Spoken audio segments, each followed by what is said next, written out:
Superintendent మన కిషోర్ గారు, అదేవిధంగా వెంకటేశ్వరరావు గారు, ఇంకా స్టాఫ్ మొత్తం ఇక్కడ నాకు స్వాగతం పలికి లోపలికి తీసుకెళ్ళి ఈచ్ అండ్ ఎవ్రీథింగ్ క్లియర్గా చూపించారు.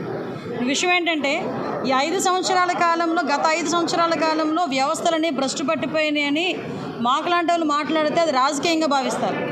కానీ ఇక్కడికి వచ్చిన తర్వాత మేము పర్సనల్గా కొన్ని సిచ్యువేషన్స్ చూస్తే ఇప్పటికీ కూడా పనిచేయాల్సిన పోలీస్ అన్నలకి కూడా కనీసం వసతులు లేని పరిస్థితులు ఈరోజు కనిపించాయి.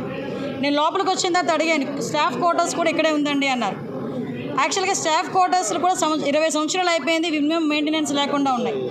అతి ముఖ్యమైన విషయం ఏంటంటే దీని కెపాసిటీ ఇంచుమించుగా 800 కెపాసిటీ. లోపల ప్రిజన్స్లో ఉన్న ఖైదీలు ఎవరైతే ఉన్నారో వాళ్ళు 800 మంది వరకు ఉండొచ్చు.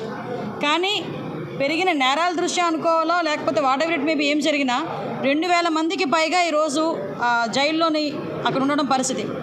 లోపలికి వెళ్ళి చూస్తే హృదయ విధాకరమైన సంఘటనలు అంటారు కదా, చిన్న చిన్న పిల్లలు 17 సంవత్సరాలు, 18 సంవత్సరాలు, 20 సంవత్సరాలు పిల్లలు గంజాయి కేసుల్లో వాళ్ళందరూ కూడా ఈరోజు ట్రయల్స్ నడిచి రిమాండ్ ఖైదీలుగా ఉన్నారు.